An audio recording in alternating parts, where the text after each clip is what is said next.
बना था जहाँ के नियम कायदे कानून कुछ अलग होते थे।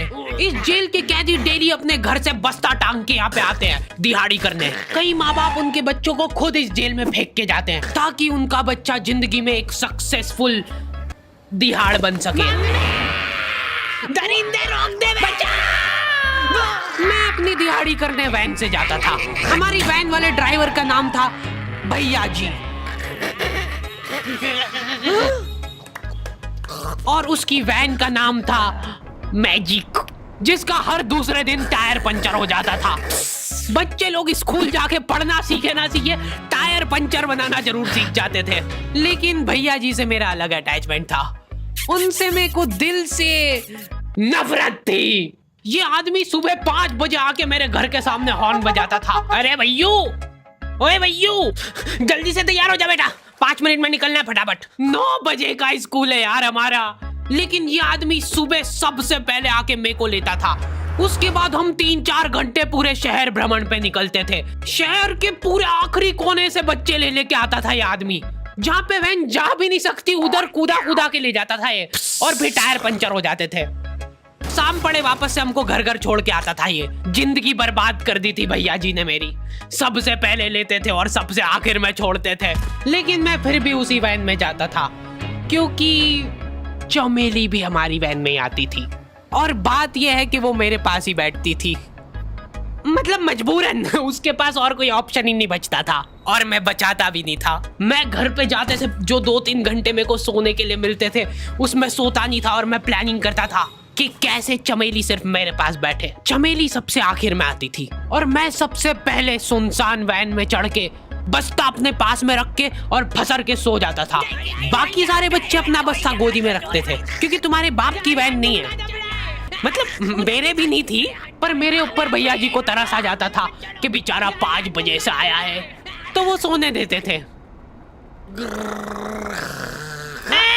अरे कैसे चला रहा है ये गाड़ी? रुक जा, गाड़ी चलाना नहीं आती क्या? देखो, आदमी इतना तभी चिढ़ता है जब उसकी जिंदगी में कोई लड़की ना हो। नहीं है ना? नहीं, मैं समझ सकता हूँ लड़की ना होने का दुख दर्द। मैं भी किसी जमाने में लड़कियों की तलाश में गली मोहल्ले भटकता था। फिर एक दिन मेरे पास मैं सोता नहीं था, मैं आंख बंद करके चमेली के घर का इंतजार करता था। तो क्योंकि चमेली आखिरी में आती थी तो वैन पूरी पैक पुक हो रखी होती थी, बच्चे बाहर उबल रहे होते थे और मैं अपना बस्ता पास में रख के एक्टिंग देखो एक्टिंग।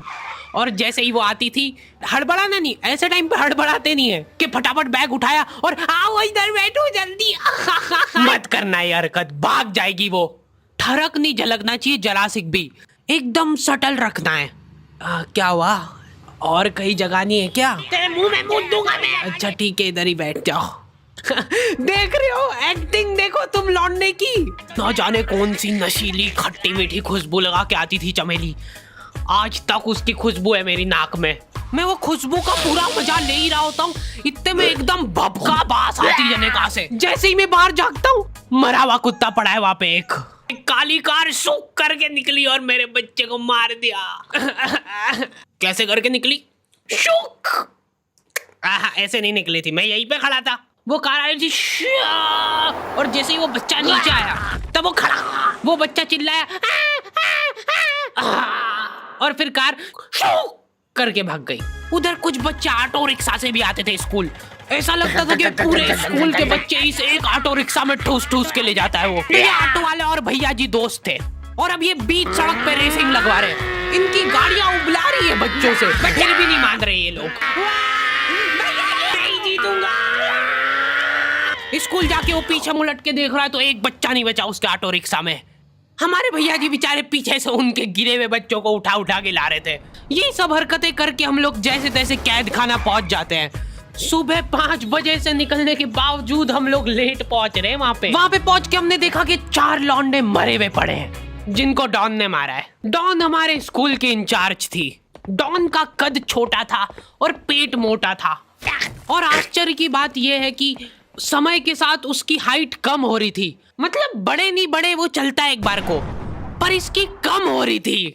डॉन बहुत स्ट्रगल करके कार से स्कूल आती थी खड़े होके, क्योंकि बैठ जाए तो उसको सामने की सड़क नहीं दिखती थी। वो अलग बात है, खड़े होके भी पूरा नहीं दिखता था। हर रोज 2-4 कुत्ते कुचलते हुए आती थी वो। फिर मेरे को समझ आया कि रास्ते में जो कुत्ते दिखे थे वो डॉन इस कैद खाने में छत पे बैठी रहती थी स्नाइपर लेके।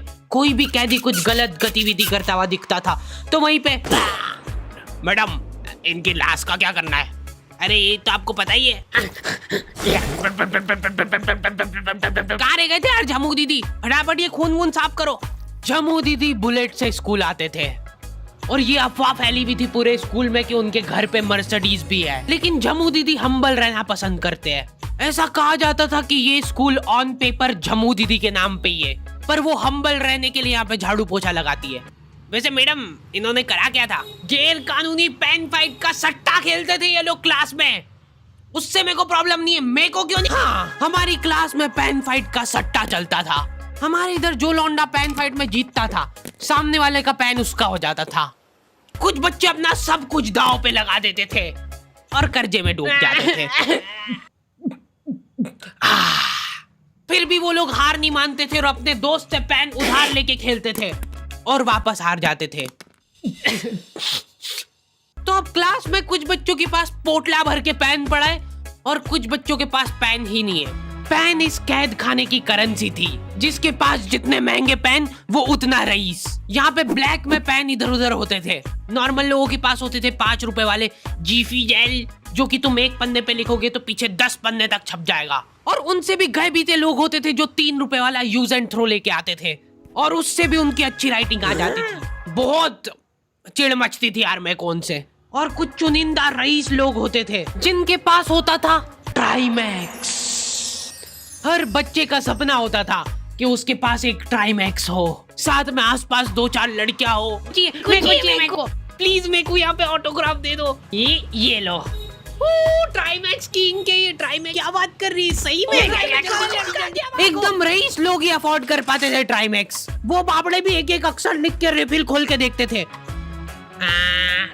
खाली हो रही है तो एक बार एक रईस बच्चे का ट्राईमैक्स चोरी हो गया।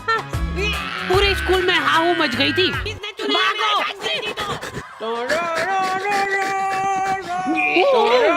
देखो, उस दिन हमको पता चला कि वो आदमी दौड़ भी सकता है।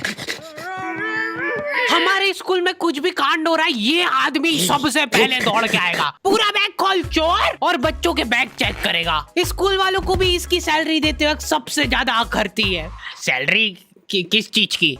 इस आदमी की शक्ल देख के ऐसा लगता था कि ये स्पोर्ट्स की आड़ में वैन वालों के साथ मिलके बच्चों की स्मगलिंग करता है। इस महान आदमी का नाम था भूषण। इसने अपनी जांग पे टैटू करा रखा था, भू अलग जांग पे, सड़ अलग जांग पे। सर कल से खो खो खेलने के लिए कितनी बजे आना है? वो तो बैग चेक करा पहले तू। इन्होंने पूरे कैद खाने के कैदियों को लाइन से खड़ा कर दिया है। पेन हमारी क्लास के बच्चे का गुमा है और पूरे स्कूल में ढूंढ रहे हैं लोग। आखिरी में पता चलता है कि वो बच्चा घर पे भूल के आ गया था उसका पेन। सॉरी बेटा, एक फेड में मुंह देगा।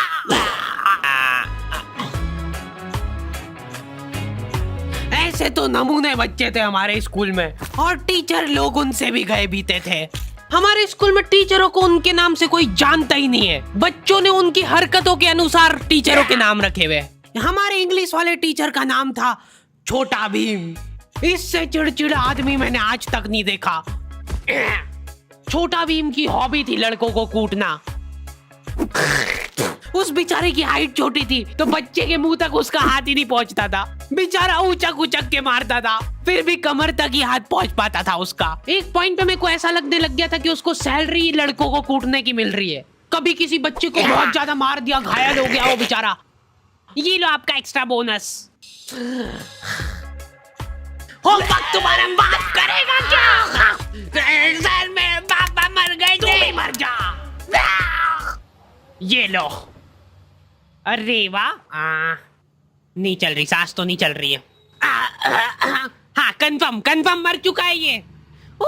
ये लो आपका प्रमोशन हो गया है। लड़कियों से उसका अलग अटैचमेंट था। कौन सा परफ्यूम लगा के आई हो?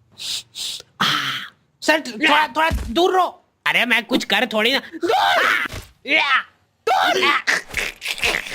भोली सी सूरत और आंखों में ठरक लेके स्कूल आ जाता था ये डेली।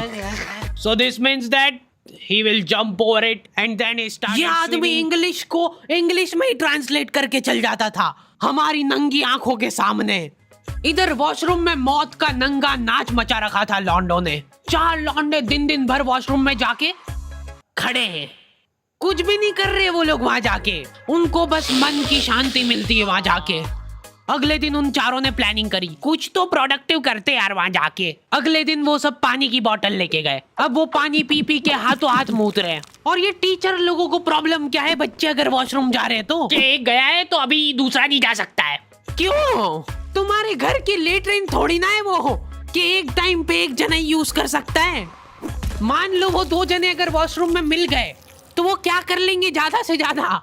भाई यहाँ का बल्ब निकाल लेते हैं ना। हाँ निकाल लो, फीस भरी अपन ने। लॉन्डो को ऐसा लग रहा है कि इन्होंने फीस भर के पूरा स्कूल खरीद लिया है। 10 लॉन्डे कॉरिडोर में छाती चौड़ी करके चल रहे हैं प्रिंसिपल के सामने। प्रिंसिपल को इग्नोर कर रहे हैं ये लोग। इनको ऐसा लग रहा है कि इन्होंने फीस भर दी है तो प्रिंसिपल इनके पैर पड़ेगी। उनमें से आधों ने फीस भरी भी नहीं है। हमारा स्कूल बिल्कुल सेफ नहीं था। हमारे वॉशरूम में चोरियां हो जाती थी यार। बल्ब चोरी करने के बाद सब लोग अंधेरे में मूत रहे एक दूसरे के जूते पे। ए, उधर उधर कर। उसके बाद पूरे वॉशरूम में कुछ दिख नहीं रहा है चोरी करने का। तो ये लोग हाँ नल उखाड़ के ले गए। नल कौन ले जाता है? कभी वो मछली वाले साबुन चोरी हो जाते थे, कभी ये फिनाइल की सफेद गोली को माउथ फ्रेशनर समझ के खा जाते थे। भाई भाई इसको चबा मत, इसको चूस, ज्यादा देर तक चलेगी ऐसे। ठंडक हो रही भाई, ठंडक।